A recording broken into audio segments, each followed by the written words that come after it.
বাংলাদেশের গত ৩টি নির্বাচন কি কেবলই ভোট ছিল, নাকি জনগণের ভোটাধিকার হরণের এক সুপরিকল্পিত মহাযজ্ঞ?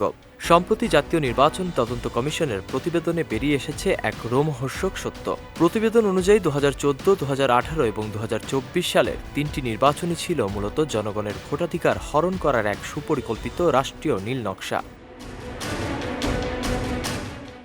তদন্তে উঠে এসেছে সরকারের শীর্ষ পর্যায়ের সিদ্ধান্তে রাষ্ট্রীয় প্রশাসন, আইন শৃঙ্খলা রক্ষাকারী বাহিনী ও গোয়েন্দা সংস্থাকে ব্যবহার করে এই নির্বাচনগুলো সাজানো হয়েছিল। 2014 সালে 10ম জাতীয় সংসদ নির্বাচনকে আখ্যা দেওয়া হয়েছে একতরফা ও প্রতিদ্বন্দ্বিতাহীন হিসেবে, যেখানে 153টি আসনে কোনো ভোটই হয়নি। 2018 সালে কৌশল বদলে মঞ্চস্থ হয় রাতের ভোট। তদন্ত বলছে প্রায় 80% কেন্দ্রে নির্বাচনের আগের রাতেই ব্যালট পেপারে সিল মেরে বাক্স ভর্তি করা হয়।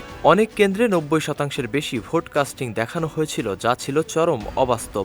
2024 সালে নির্বাচনকে কমিশন চিহ্নিত করেছে ডামি নির্বাচন হিসেবে।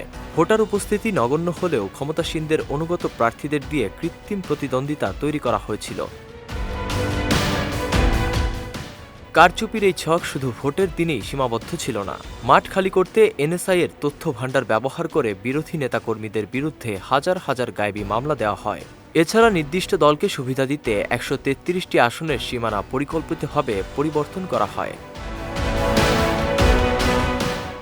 প্রতিবেদনের উপসংহারে সুপারিশ করা হয়েছে, নির্বাচনী প্রক্রিয়ায় গোয়েন্দা সংস্থার সব ধরনের সম্পৃক্ততা চিরতরে বন্ধ করতে হবে। জাতির সামনে এখন বড় প্রশ্ন, এই মহাযজ্ঞের হোতাদের জবাবদিহি কি নিশ্চিত হবে?